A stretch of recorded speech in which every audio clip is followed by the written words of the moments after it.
na imensidão do vácuo daquilo que não existia. No princípio criou Deus os céus e a terra. Se em 6 dias o Criador formou o universo, ele está limitado ao tempo? Gênesis 1:1. No princípio criou Deus os céus e a terra. O começo de tudo. O ponto zero da criação. Isso não se refere a um momento específico no tempo, mas ao início da existência do universo. Céus, o universo, o espaço e tudo o que há nele. Terra, o planeta em que vivemos. Dessa forma, contemplando toda a criação. Deus, o Criador de todas as coisas. A palavra hebraica usada para criar é bará, que significa trazer à existência. Dentro desse contexto, o verbo bará transcende a mera transformação de algo pré-existente. Dessa forma, aponta para um ato, algo sobrenatural, em que a vontade divina traz à existência aquilo que ainda não existia. Deus único e pessoal, que cria de forma ordenada e intencional. A criação não foi um acidente, ela tem um propósito. O universo criado em 6 dias. Saiba que o tempo é convenção humana. Para os seres humanos, o tempo é uma convenção que ajuda a organizar e entender sua limitada realidade. Ele é medido e percebido de forma subjetiva. Por exemplo, o tempo psicológico. A percepção humana do tempo é subjetiva. O tempo pode passar rápido quando estamos nos divertindo, ou passar devagar em situações de tédio ou estresse. O tempo físico nós o medimos como? Nós medimos o tempo em segundos, minutos e horas, com base em fenômenos naturais como a rotação da Terra em dias e sua órbita ao redor do Sol. Quando completamos uma volta inteira ao redor do Sol, passou-se um ano. Outro fator relevante que pode ser analisado é a questão da existência ou não do tempo no espaço. Há a ideia de que o tempo não existe no espaço, e isso é um conceito explorado tanto pela física moderna, especialmente na teoria da relatividade de Albert Einstein, quanto na física quântica. Na relatividade do tempo, segundo Einstein, o tempo não é absoluto, ele é relativo e está intrinsecamente ligado ao espaço, formando o espaço-tempo, e em certas condições, como próximo a buracos negros ou em velocidade próximas à da luz, o tempo pode dilatar ou até mesmo perder seu significado convencional.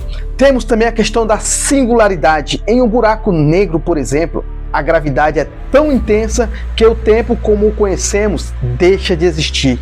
Nesse ponto chamado de singularidade, as leis da física convencional não se aplicam.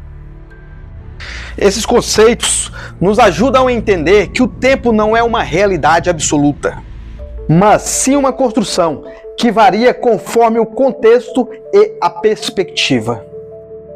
Enquanto os humanos vivem dentro do tempo, a temporalidade e a física moderna nos mostram que o tempo pode ser muito mais complexo e relativo do que imaginamos. Com isso, vemos que a atemporalidade e as noções de tempo são conceitos profundos que envolvem física, teologia e filosofia. Parou para pensar? Envolve ciência. A própria ciência proclama a veracidade daquilo que está na palavra, o poder do Criador sobre tudo que há. A atemporalidade se refere a algo que existe fora do tempo ou independente do tempo. Em outras palavras, é a condição de não estar sujeito às limitações temporais, como passado, presente e futuro. A temporalidade de Deus significa que ele não está limitado pelo tempo. Ele existe eternamente, sem começo nem fim, e experimenta todos os momentos simultaneamente. Para Deus, o passado, o presente e o futuro são igualmente presentes. Percebe a limitação da nossa mente para entender a grandiosidade do Criador e de seu poder? Deus, o Criador, ele é atemporal.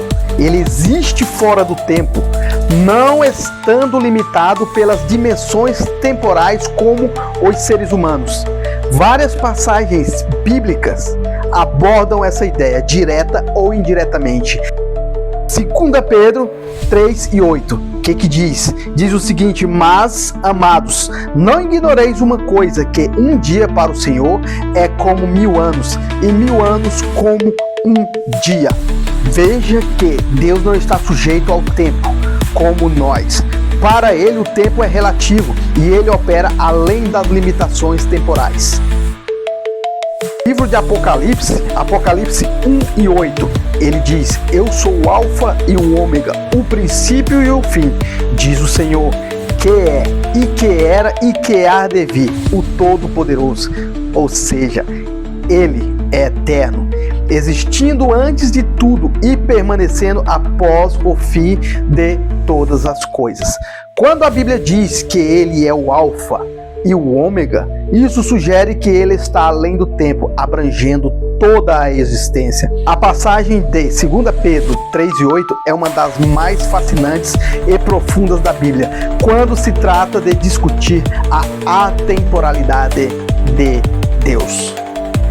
Quando observamos, o versículo começa com uma comparação poderosa, que diz: um dia para o Senhor é como 1000 anos, e 1000 anos como um dia. Isso não significa que Deus mede o tempo de forma literal, mas sim, Ele está fora das limitações temporais que governam a existência humana. Para os seres humanos, o tempo é linear e mensurável, segundos, minutos, horas, dias e anos. No entanto, para Deus o tempo não é uma restrição. Ele não está sujeito ao passar dos dias ou ao envelhecimento. Ele existe em um estado de eternidade, onde passado, presente e futuro coexistem. Por exemplo, se 1000 anos para Deus são como um dia, isso significa que o conceito de longo ou curto não se aplica a ele. O que para nós pode parecer uma espera interminável, para Deus é apenas um momento. Curiosamente, a ideia de que o tempo é relativo ecoa na teoria da relatividade de Einstein, que mostra que o tempo não é absoluto, mas depende da velocidade e da gravidade. Embora a Bíblia não seja um livro científico, essa passagem ressoa com a noção de que o tempo pode ser percebido de forma diferente, em diferentes contextos. Por exemplo, a questão dos buracos negros e da singularidade. Na física moderna, em condições extremas, como próximo a buracos negros, o tempo pode dilatar ou até mesmo perder seu significado. Isso nos lembra que o tempo, como conhecemos, é uma construção humana, enquanto Deus existe além dessas limitações. Nisso, vemos a atemporalidade de Deus. Deus, o Criador, existe fora do tempo.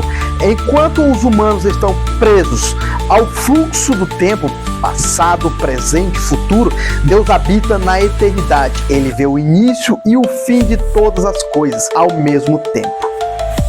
Devemos nos perguntar: qual o nosso papel nos planos de Deus? Isso cabe a você se autoanalisar e responder. Se você ainda não descobriu, peça orientação a Ele e Ele te dará. Se Deus criou tudo, Ele tem autoridade sobre todas as coisas. E como parte da criação, devemos cuidar da existência e respeitar a vida. Pois a criação reflete a glória e o poder de Deus, e o ser humano é apresentado como o ápice dessa obra. Isso nos leva a refletir sobre a grandeza do Criador e nosso lugar no universo. Se você gostou desse vídeo, curte, comenta, compartilha e te inscreve no nosso canal. Faça com que esse vídeo chegue a mais pessoas para podermos continuar o nosso trabalho. Ajude-nos que nós faremos uma comunidade forte. Então, juntos podemos crescer, podemos chegar mais longe e juntos podemos aprender ainda mais a respeito do nosso Criador e, consequentemente, crescermos. Te aguardo. Até a próxima.